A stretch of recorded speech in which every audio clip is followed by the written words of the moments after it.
આનંદનગરના double થાંભલા પાસે વાહન પાર્કિંગ કરવા જેવી સામાન્ય બાબતે માતા પુત્ર ઉપર હુમલો થતા સારવાર હેઠળ ખસેડાયા। આનંદનગર ડબલ થાંભલા પાસે રહેતા ભાવેશભાઈ ભાયાભાઈ રાઠોડ રસ્તા ઉપર ગાડી લઈને ઊભા હતા। તે વેળાએ પિન્ટુભાઈ નામના વ્યક્તિ આવ્યા હતા અને પાર્કિંગ બાબતે બોલાચાલી થઈ હતી બાદ ઉશ્કેરેલા પિન્ટુભાઈ, તેમના બે ભાઈઓ અને તેમના પિતાએ ભાવેશભાઈ ભાયાભાઈ રાઠોડ ઉપર હુમલો કરતા તેમને ઈજા થઈ હતી। આ બનાવ બનતા તેમની માતા વચ્ચે પડતા તેમને પણ હાથના ભાગે ઈજા પહોંચી હતી। આ બંનેને હોસ્પિટલ ખાતે સારવાર માટે ખસેડાતા તેની જાણ પોલીસને કરવામાં આવતા પોલીસે ફરિયાદ નોંધવાની તજવીજ હાથ ધરી હતી।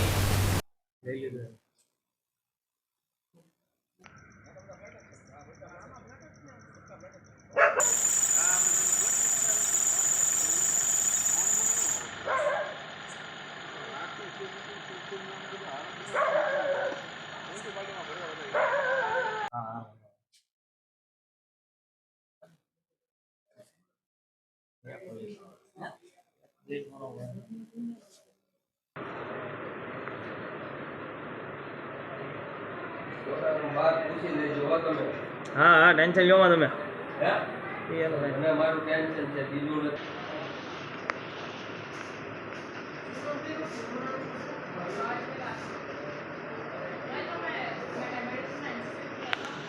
શું નામ છે?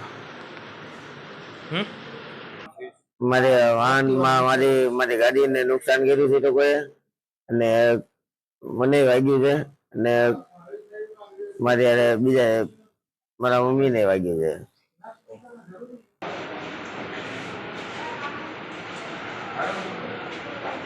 માયક લેવન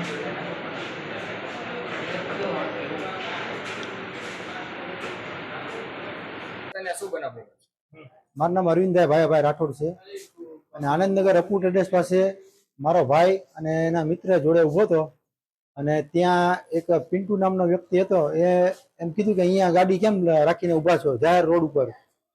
અમે ત્યાં રોડ ઉપર મારા ભાઈ ને એ લોકો ઊભા હતા, હું તો મારા ઘરે હતો।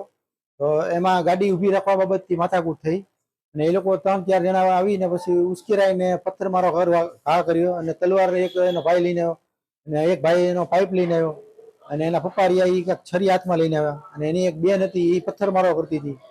એમાં ઈજાઓ પામી છે। મારા ભાઈને માથામાં વાગી ગયું છે, માથામાં 8-10 ટાંકા આવ્યા છે, હાથમાં એને આંગળી ચીરાઈ ગઈ છે, આંગળીને પણ 7-8 ટાંકા આવ્યા છે અને બીજું એને મગજમાં અહીંયા વાગ્યું છે ને કાંઈ છાતીમાં પણ વાગ્યું છે। મારા મધરને પણ વાગ્યું છે, મારા મધરને 2 આંગળીમાં વાગ્યું છે, નીચે પગની માં એકમાં 3 ટાંકા આવ્યા છે, એકમાં 2 ટાંકા આવ્યા છે। ના, જૂની અવદાવત કોઈ નથી, પણ ત્યાં ખાલી અમે ઉભા હતા ને એમ કીધું કે અહીંયા અમારા ઘર પાસે ક્યાં ઉભા છો એમ એવું। અને અમે ત્યાં જ અમારું ઘરે પણ ત્યાં બાજુમાં જ છે, આગળ જ છે। ગાડી મારા ભાઈની એક્સેસ આખી તોડફોડ કરી નાખી છે અને ઘટના સ્થળે પોલીસે નજરે જોયેલું છે, પોલીસ પણ આવી ગઈ હતી અને પોલીસ આવી છતાં પણ એ લોકો પથ્થર મારો કરતા હતા। પોલીસને નજરે આવી ગઈ હતી ઘટના સ્થળે।